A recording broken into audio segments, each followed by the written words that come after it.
Well, I remember some characters in the village of whom my father was one, and they were the well-known sort of troubadours of fun in the village, and they would get up to all kinds of strokes. And one of the ones I think we just discussed was muffling the church bell on the watch night service, so that the the caretaker of the church couldn't ring the bell to call people to the Christmas festivities. That was one of their stunts. But the characters were Jack Simmons, known as Ranky or Rankin, and then there was Malgwyn Jones, a distant cousin of my father, and the brother-in-law of Horace Edwards, the cobbler, lived in Market Street, but Slasher, that was his nickname, lived in Hollybush, with a very demure lady for a wife. But he was a complete, as my father called him, yonk, an idiot. He worked with him for the engine sheds. And Slasher was also known as the Doc. I don't know why that was. And there was Merville Thomas, he was another one of the friends, and another chap called Tommy Dunn, who moved from the village and went to live down near Witch's Golf Course in Palmer Road. But there were others who I didn't know, but my father would reminisce about.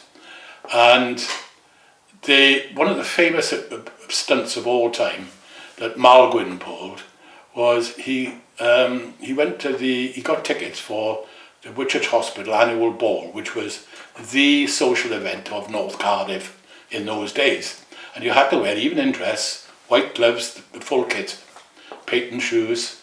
So they all got kitted out. And they went to the ball. Unfortunately, Slasher came in late to the festivities, and they'd moved the food from the sit-down to the side of the main hall in Whitchurch. And the dance had commenced, but Slasher wanted something to eat, and he'd been on the pop, probably in the Cardiff Castle. But they'd missed him totally, the boys. But at the time there was a performer of the dance of the day called Snake Hips Johnson, an American guy, and Slasher had seen him on the films and wanted to demonstrate how to do this particular dance. Right? So the band, they had a sort of jazz band playing for the dancing, and it was going clink-a-dink on the banjos and whatever.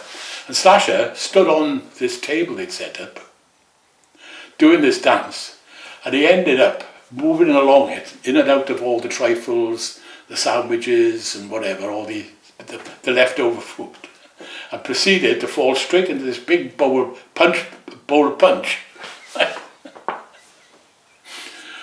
Much to the annoyance of big sister Gola, what a funny name, Gola Jones, who was the deputy matron at the time. And to cap it all, Archie Elliott, who used to have the electric shop in Tapswell, he turned up and tried to tag on to the Ton boys, and they didn't want to know him, but he was a bigger nutter than they were, right? And he actually brought a revolver with him, and was firing this revolver into the air. I mean, you can't imagine it, can you know? And so they were never asked there again. But my dad said another thing, when he was actually in the AFS, I showed you the helmet, and they decided that all the old lags that were in the Home Guard needed a bit of action. So they decided down to Lewis's Arms one night after a few bevies that they were going to give him a bit of a shock. So they got dustbins and put him in the school yard below one of those. Remember they had those angled roofs, and they got up on there with a pile of rocks from probably coping stones off somebody's wall, and then they, in total synchronicity, dropped all these rocks on the dustbins. And Reg Ring, the special constable, run out screaming, "Take cover! We're under attack!" And all of a sudden, they looked in through the window, they all ran down.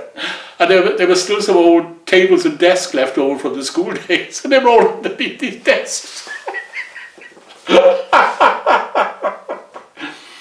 sort of thing they do, you know.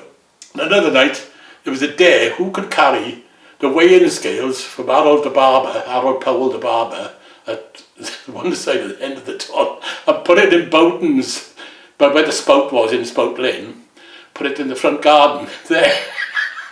It was all that kind of thing, you know. Oh dear, dear, dear. And what my father taught me to do,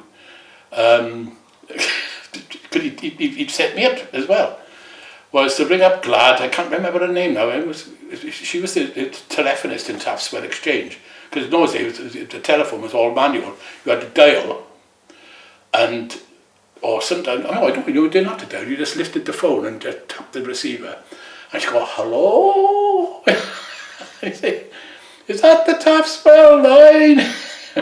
Well, you better get off, as a train coming. And anyway, I saw her years later, because she was related to my girlfriend, Mary Gimmer, or they were family friends or something.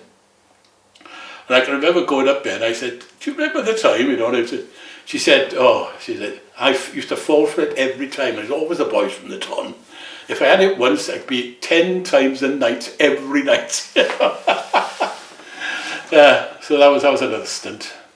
But no, my father and his friends, they made their own fun, you know. Because they weren't much in the village, if you think about it. I mean, most of the streets weren't lit. And they didn't go to Cardiff and do any damage down there or anything. They would probably, but my father always used to say, you never went south of Butte Terrace. You wouldn't go, you know, there was nothing racist about it. It was just, you didn't do it. So they go to Cardiff for the rugby, and that would be it, really. Yeah.